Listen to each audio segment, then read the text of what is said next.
She didn't even look at me when she said it. Just flicked her wrist, sent the small velvet box skidding across the countertop and straight into the trash. "I don't wear cheap junk," she snapped. "I deserve designer pieces." Her voice was sharp, entitled, practiced. I remember the metallic clink as the necklace hit an empty can. I remember the silence afterward, thick, humiliating, almost cinematic in its cruelty. And I remember the exact moment something inside me snapped, not in rage, not in grief, but in clarity. "Fair enough," I said, calm, too calm, the kind of calm a storm has when it's choosing its target. I walked to the trash, lifted the box out, and wiped the dust off the lid with my thumb. She didn't care. She'd already turned away, muttering something about standards. She had no idea the necklace she dismissed as cheap junk came with a certificate of authenticity, a $5,000 receipt, and a silent promise I'd been saving for our anniversary, an attempt to remind myself that she was still worth the effort. She wasn't. Not anymore. People like to pretend betrayal arrives suddenly. It doesn't. It grows quietly, the way mold does, spreading in corners you don't look at, feeding on the dampness of small doubts. I met her when she still pretended to be humble, when compliments embarrassed her, when gifts made her eyes soften, not narrow to evaluate their resale value. Back then, I believed she loved me for who I was, not for what I could buy, not for the doors I could open, not for the stability I offered. But love, I learned, was just her currency, and the market shifted. The first sign was subtle. Her phone always face down. Then came the sudden late nights, the carefully curated excuses, the new perfume lingering on her jacket, something expensive, something I hadn't bought. But what confirmed everything was her laugh. A private, intimate laugh I hadn't heard in months. I heard it through the thin wall of our home office when she thought I was still out.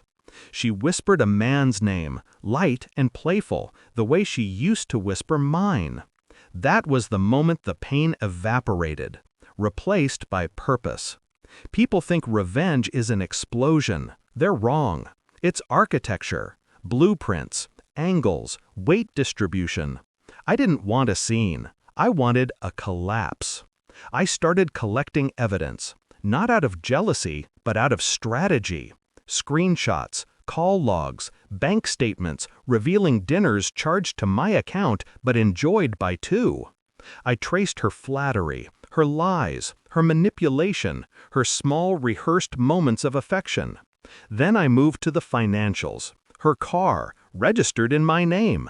Her phone, on my plan. The apartment, mine alone, despite her insistence we share everything. She never bothered to understand how the world she benefited from was structured, and I never corrected her. I also learned about the man, Evan, a man who liked being spoiled, a man who thought my girlfriend's lifestyle was funded by her career breakthroughs. He had no idea I was the breakthrough. I didn't confront her. Confrontation is for people who need validation. I needed results. It started with small shifts.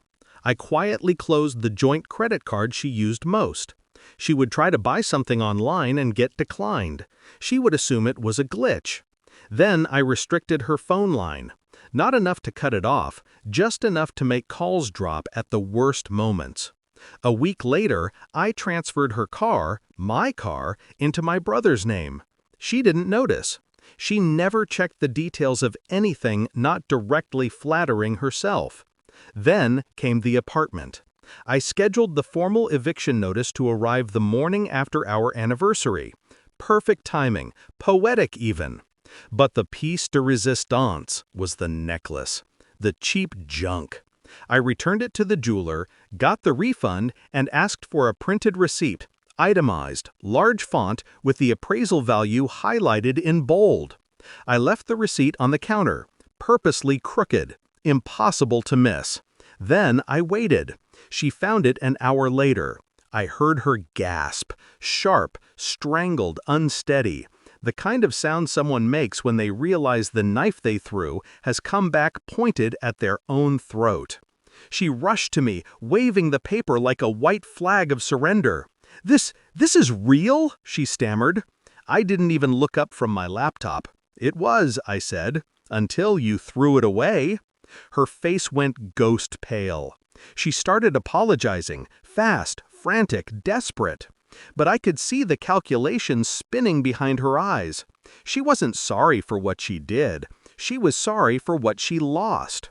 When the eviction notice arrived, she tried to blame me for being heartless. When the car keys didn't work, she screamed. When her phone disconnected mid-call, she cried. And when Evan realized she wasn't the wealthy woman she pretended to be, he vanished without leaving a footprint. Her entire world folded in on itself like a poorly built house. She begged me for another chance. She said she'd change. She said she'd work on us. I almost laughed.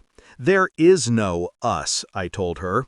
"There was just me and your appetite." The day she moved out, she didn't look glamorous. She looked small, unvarnished, stripped of the illusions she'd wrapped herself in. She paused at the doorway, like she expected me to stop her, to rescue her from the consequences she engineered. I let the silence answer for me. Revenge isn't loud. It's not dramatic. It's the quiet click of a door closing on someone who thought they'd never be locked out.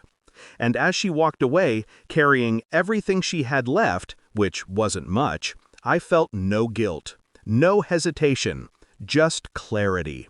Some gifts are expensive, others are priceless. The necklace was both. But the lesson? The lesson was worth far more.